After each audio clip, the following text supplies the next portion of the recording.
நேர்கள் அனைவருக்கும் London Tamil TV சார்பாக லண்டன் கிருஷ்ணாவின் அன்பு வணக்கங்கள். சரி நேர்களே, இன்று நாம் பார்க்க போகும் விடயம் லண்டன் லண்டன் லண்டன்.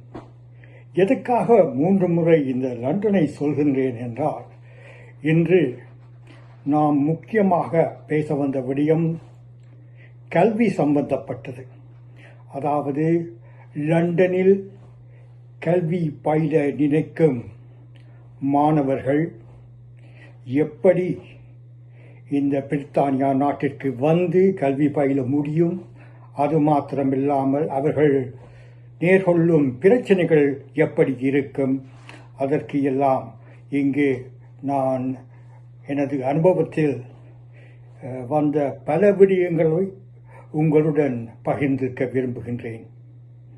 அதற்கு ஒரு காரணம், தமிழகத்தில் இருந்து நிறைய மாணவர்கள் பிரித்தானியா நாட்டுக்கு வந்து கொண்டிருக்கின்றார்கள். அவர்கள் எப்படி பிரித்தானியா விசா எடுப்பது, யூகே விசா எடுக்கும்போது அவர்கள் என்ன எல்லாம் செய்ய வேண்டும் என்பது பற்றி பார்ப்போம். ஏன் இந்த கொரோனா டைமில் எதற்கு நான் இந்த விடயத்தை பேசுகின்றேன் என்றால், இப்போது தொடக்கம் நீங்கள் இங்கு வந்து கல்வி பயில விரும்பினால், நீங்கள் பிரித்தானியா லண்டனுக்கு வந்து கல்வி பயில விரும்பினால், இன்றிலிருந்தே அதன் ப்ரிப்பரேஷன் என்று சொல்வார்கள், அதன் வேலைகளை ஆரம்பித்து விடுங்கள். லண்டன் வந்து படிக்க வேண்டும் என்று விரும்பும் மாணவர்களுக்கு மாத்திரம், அல்லது பெற்றோர்கள் தங்களது பிள்ளைகளை லண்டன் யூகேக்கு அனுப்பி படிக்க வைக்க வேண்டும் என்று விரும்புவார்கள், அவர்களுக்கான பதிவுதான் இது. எதற்கு லண்டன் வந்து படிக்க வேண்டும் என்று பல பேர் கேட்பார்கள். அந்த கேள்விக்கும் நான் இங்கே பதில்கள் வைத்திருக்கின்றேன். குறிப்பாக கல்வி என்று சொன்னதுமே 2 நாடுகள் தான் எல்லோருக்கும் ஞாபகத்திற்கு வரும். அதாவது ஒன்று அமெரிக்கா, மற்றது பிரித்தானியா. இந்த 2 நாடுகளில் போய் படித்தால் அவர்கள் அதுக்கு பிறகு வேலை எடுக்கும் போது அவர்களுக்கு அதிகமான ஊதியம், சம்பளம் கிடைக்கும் என்று நம்புகின்றார்கள். அப்படியெல்லாம் எடுத்தும் இருக்கின்றார்கள். நான் ஏன் இதை பற்றி சொல்ல வருகின்றேன் என்றால், லண்டன் வந்து படிக்க விரும்புபவர்கள் ஒரு 6 மாத காலத்திற்கு முன்பே அவர்களது வங்கிகளில் அவர்கள் படிப்பதற்கு தேவையான பணங்களை சேமித்து வைத்திருக்க வேண்டும். கடைசி நேரத்தில் இன்னொருவரிடம் காசை வாங்கி வங்கியில் போட்டுவிட்டு அதை கொண்டு போய் காட்டும் போது, அங்கு தமிழகத்தில் இருக்கும் பிரிட்டிஷ் கவுன்சிலர் உடனே சொல்லுவார்கள், நீ இது இப்போதுதான் போட்டிருக்கின்றீர்கள், உங்களது சேமிப்புகளிலிருந்து வந்த பணம் இது இல்லை என்று சொல்லுவார்கள். ஆகையால் அது டிக்ளைன் பண்ணுவதற்கு ஒரு சந்தர்ப்பம் உள்ளது. அதை இப்பவே நீங்கள் தெரிந்து கொள்ள வேண்டும் என்பதற்காகத்தான் நான் இப்போதே கூறுகின்றேன். இப்போது இருந்து ஆரம்பியுங்கள். உங்கள் பிள்ளைகள் இங்கு வந்து படிக்க வேண்டுமானால் உங்கள் வங்கிகளில் அதிகபட்ச பணங்களை சேமியுங்கள். அதாவது உங்களுக்கு தெரியும், பிரித்தானியாவின் நாணயத்தின் ஈக்குவலன் என்று சொல்வார்கள், அது எவ்வளவு என்று பாருங்கள். குறிப்பாக ஒரு 50,000 அளவிற்கு கூட நீங்கள் போகலாம், காசை நீங்கள் வைத்திருக்கலாம். அதாவது 50,000 பவுண்ட்ஸ், ஸ்டெர்லிங் பவுண்ட்ஸ். அதைத்தான் நான் இங்கே குறிப்பிட விரும்புகின்றேன். எதற்கு 50,000 ரொம்ப அதிக பணமாச்சே என்று கேட்பீர்கள். அதற்குத்தான் நான் இங்கே சொல்ல வருகிறேன். முதலாவதாக, பிரித்தானியாவில் கல்வி பயில விரும்பும் மாணவர்களுக்கு இங்கு அண்டர் கிராஜுவேட் படிப்பதாக இருந்தால், முதல் டிகிரி என்று சொல்வார்கள், ஃபர்ஸ்ட் டிகிரி, அப்படி படிப்பதாக இருந்தால் அது 3 வருடம். வெளிநாட்டிலிருந்து வருபவர்கள் பார்ட் டைமாக படிக்க முடியாது, அவர்கள் ஃபுல் டைமாகத்தான் படிக்க வேண்டும். ஆகவே அவர்கள் ஃபுல் டைமாக படிக்கும்போது அவர்களுக்கான செலவு எவ்வளவு என்று நீங்கள் கணக்கு பார்த்தால், காலேஜ் ஃபீஸ் எவ்வளவு என்று பார்க்க வேண்டும். அவர்களின் இங்கு இருக்கும்போது அவர்களது வாடகை, பில் எல்லாமே வந்து நீங்கள் கணக்கு பார்த்து அதற்கு ஏற்றாற்போல் உங்கள் வங்கிகளில் பணத்தை வைத்திருக்க வேண்டும் அவர்களை காட்டுவதற்காக. நான் பேசுவது முழுக்க மாணவர்கள், ஸ்டூடெண்ட்ஸ், இங்கே வர விரும்புபவர்களுக்கு மாத்திரம்.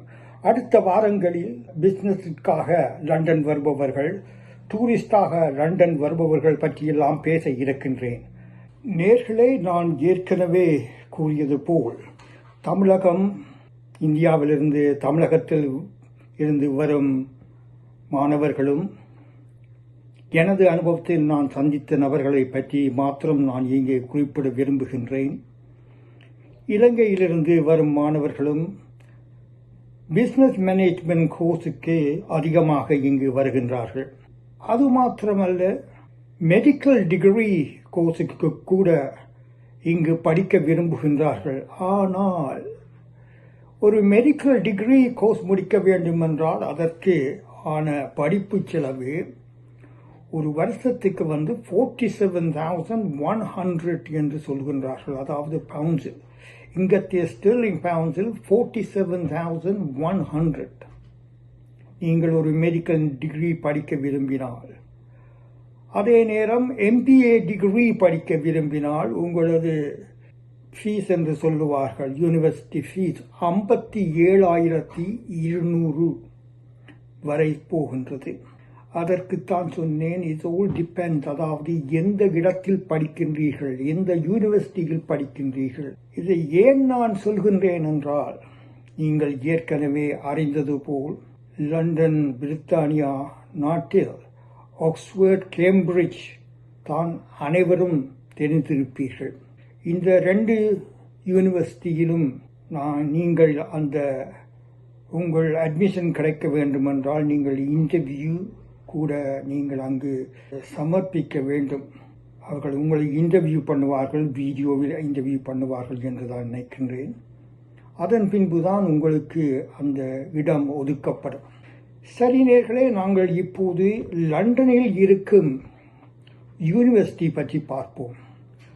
அதாவது இம்பீரியல் காலேஜ் லண்டன் என்று சொல்லுவார்கள் இந்த யூனிவர்சிட்டி. ஆரம்பத்தில் இது ஆரம்பிக்கப்பட்ட ஆண்டு 1907ஆம் ஆண்டு. இந்த இடம் is a part of university of London என்று வைத்திருந்திருக்கிறார்கள் ஆரம்ப காலங்களில். இப்போது அது ஃபுல்லி இண்டிபெண்டாக வந்துவிட்டது 2007ஆம் ஆண்டிற்கு பின்பு. இந்த யூனிவர்சிட்டியின் பிரசித்தி என்னவென்றால், இம்பீரியல் காலேஜ் லண்டன். நன்றாக ஞாபகத்தில் வைத்திருங்கள். உங்கள் பிள்ளைகள் மெடிசின் படிக்க வேண்டும் என்று விரும்பினால் இதுதான் அவர்களுக்கு உகந்த ஒரு யூனிவர்சிட்டியாக கருதப்படுகின்றது, இம்பீரியல் காலேஜ் லண்டன். இங்கு மெடிசின் படிப்பவர்கள் தான் அதிகமாக இருக்கின்றார்கள். எனினும் அங்கு சயின்ஸ் படிப்பிக்கிறார்கள், engineering and business as well. அதாவது எல்லாம் அவர்கள் அங்கு படிப்பித்தாலும் கூட மெடிசினுக்கு மாத்திரம் அவர்கள் இந்த யூனிவர்சிட்டியை தேர்ந்தெடுக்கின்றார்கள். இந்த யூனிவர்சிட்டி அதாவது ஒரு டாப் 5 யூனிவர்சிட்டிக்குள் வருகின்றது. நான் இதை எதுக்கு சொல்கின்றேன் என்றால், நீங்கள் இந்த யூனிவர்சிட்டியில் படித்துவிட்டு நீங்கள் டிகிரி முடித்த பின் நீங்கள் வேலை எடுக்கும் போது அவர்கள் கேட்கும் முதலாவது கேள்வி, எந்த யூனிவர்சிட்டியில் படித்தீர்கள் என்று.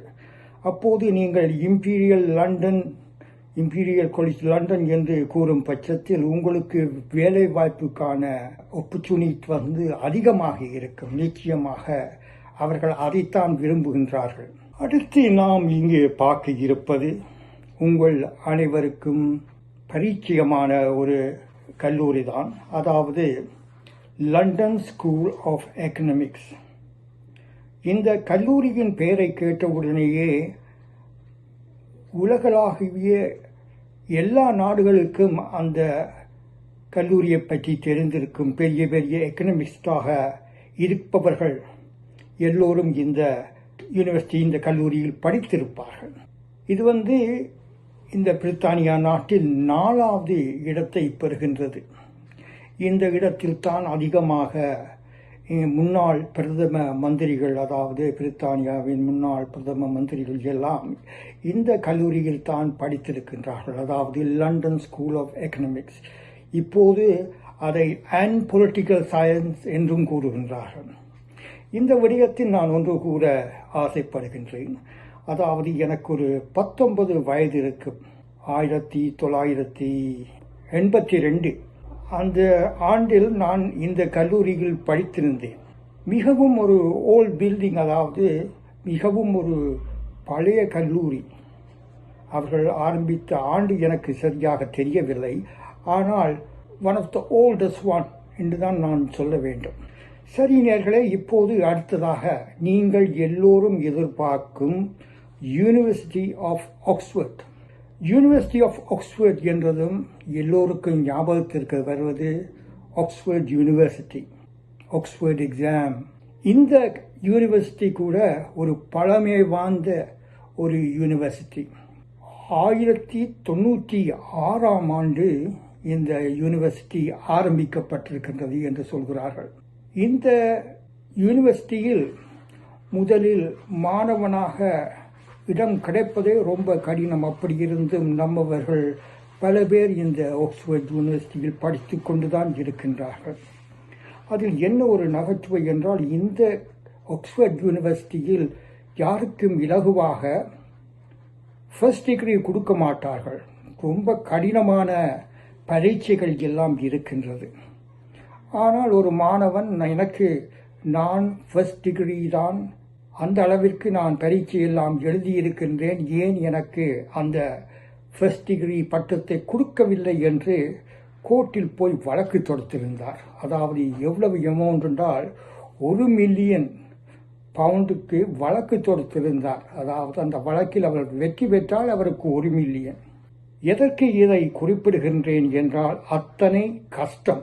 பரீட்சைகள் எல்லாம் ஆக்ஸ்ஃபோர்ட் மாத்திரமல்ல, கேம்பிரிட்ஜில் கூட இதே மாதிரி பரீட்சைகள் ரொம்ப கடினமாக இருக்கும். நான் எதற்கு இதை சொல்லுகின்றேன் என்றால், அத்தனை ஒரு கான்ஃபிடென்ட்டாக இருக்கும் மாணவர்கள் சும்மா போய் ஒரு இடத்தில் அவர்கள் கோர்ட்டில் பதிவு செய்ய மாட்டார்கள். அவர்களுக்கு நம்பிக்கை இருந்தது, எனக்கு இந்த பரீட்சையில் எல்லாம் சரியாக எழுதியிருந்தேன், ஆனால் எனக்கு ஃபர்ஸ்ட் டிகிரி தரவில்லை என்று.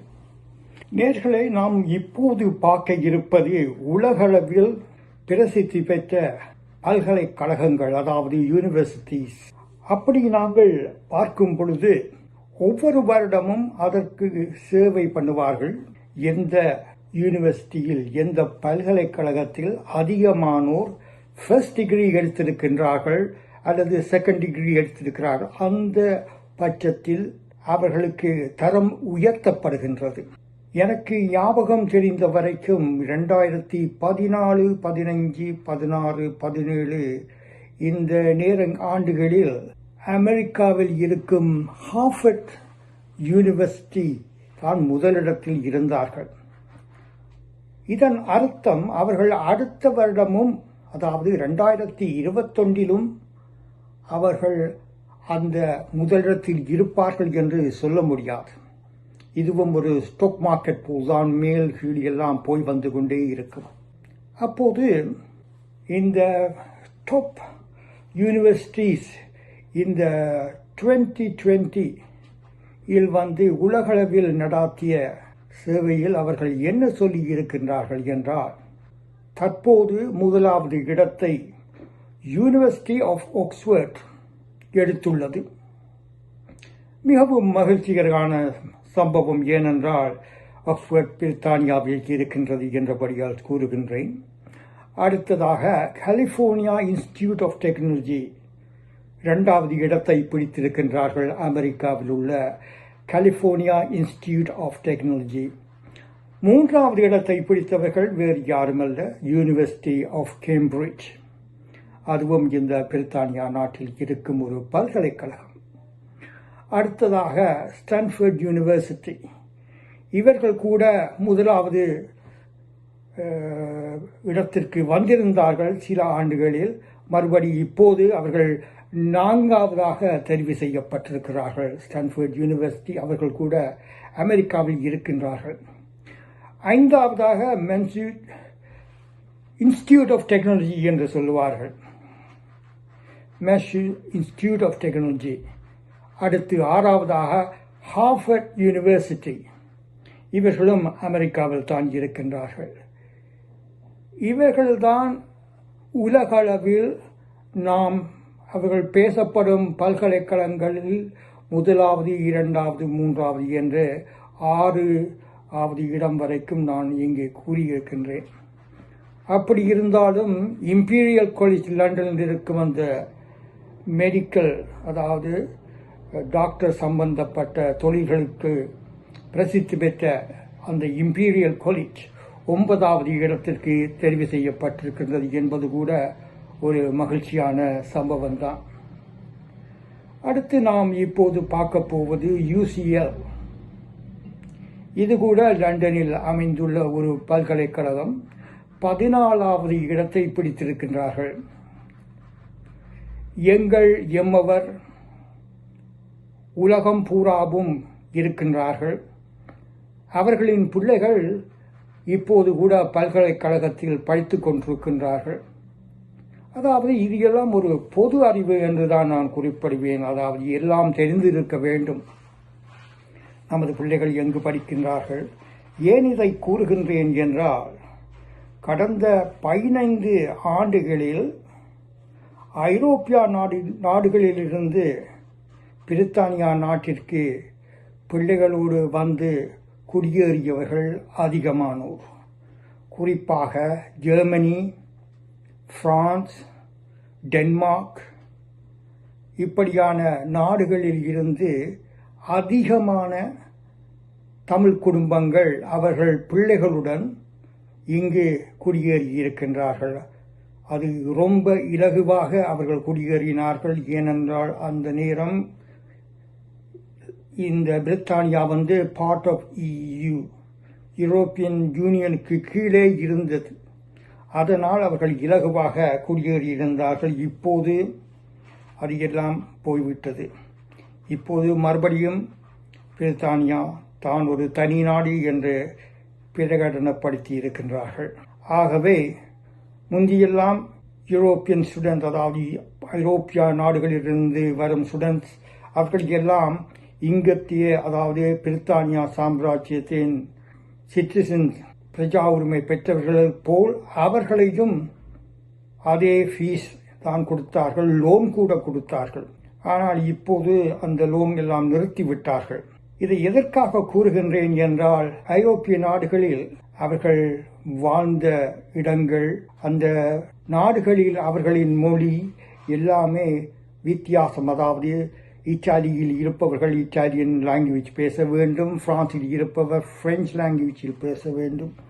சரி நேயர்களே, இப்போது நீங்கள் பார்க்க போகும் விடயம், இங்கு மாஸ்டர் டிகிரி படிக்க விரும்புவர்கள் அல்லது MBA படிக்க விரும்புவர்கள், அவர்களது படிப்பு முடிந்த பின் அவர்களுக்கு வேலை அனுபவம் தேவை.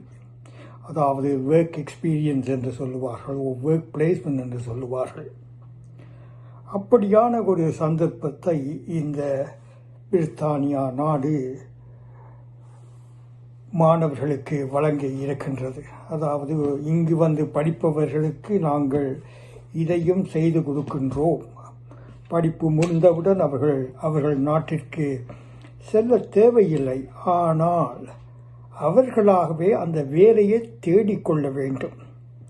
உதாரணத்திற்கு ஒரு பிஸ்னஸ் மேனேஜ்மெண்ட் கோர்ஸ் படிப்பவர் ஒரு ஆஃபீஸில், ஒரு அலுவலகத்தில் அவர் ஒரு வேலை அவராகவே தேடி எடுக்கும் பட்சத்தில் அவருக்கு கிட்டத்தட்ட ஒரு 6 வாரத்திலிருந்து 52 வாரம் வரைக்கும் அவரது வேலையை பொறுத்து அவர்கள் எல்லாம் விசாரணை செய்த பின் அந்த விசாவை வழங்குவார்கள். ஆகவே படிப்பு முடித்தவுடன் நாடு திரும்ப வேண்டும் என்று இப்போது கிடையாது. அந்த சட்டத்தை மாற்றிவிட்டார்கள்.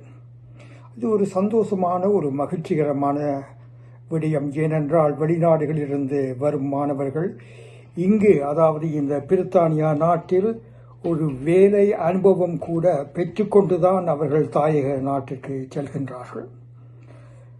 நான் இதை ஏன் கூறுகின்றேன் என்றால், தற்போது நான் நேரடியாக பார்த்த அனுபவங்களை கூறுகிறேன். குறிப்பாக இந்தியா, ஸ்ரீலங்காவிலிருந்து வரும் மாணவர்கள் எந்த யூனிவர்சிட்டியில் படிக்கின்றார்களோ அந்த இடத்திலேயே குறிப்பாக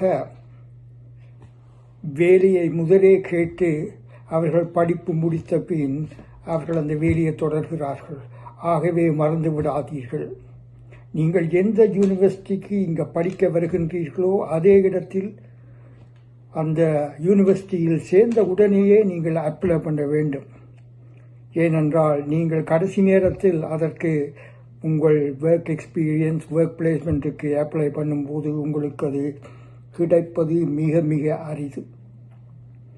ஆகவே நீங்கள் அந்த கோர்ஸ் ஆரம்பிக்கும் பொழுதே படிப்பு முடிந்தபின் நான் இந்த தொழில் உங்கள் யூனிவர்சிட்டியில் செய்ய விரும்புகின்றேன் என்றால் அவர்கள் அதற்கு இணக்கம் தெரிவிப்பார்கள், அதற்கு உங்களுக்கேற்ற தகமை இருந்தால்.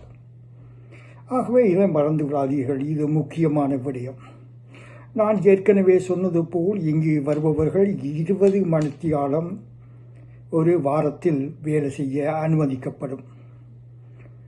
அது மட்டுமல்லாமல் இங்கு இந்த பிரித்தானியா நாட்டில் யூகேயில் வேலை செய்பவர்கள் வருடத்திற்கு 12,500, அதை நீங்கள் கன்வர்ஷன் பண்ணி பார்த்து கொள்ளுங்கள் உங்கள் நாணய விகிதம் எந்த அளவில் இருக்கின்றது என்று. ஆனால் 12,500 வரைக்கும் இந்த நாட்டில் நீங்கள் டாக்ஸ் பே பண்ண வேண்டிய தேவை கிடையாது. ஒரு வருஷத்துக்கு நீங்கள் 12,500க்கு மேலதிகமாக நீங்கள் எடுப்பீர்களானால் அதற்கு 20% இன்கம் டாக்ஸ் பே பண்ண வேண்டும்.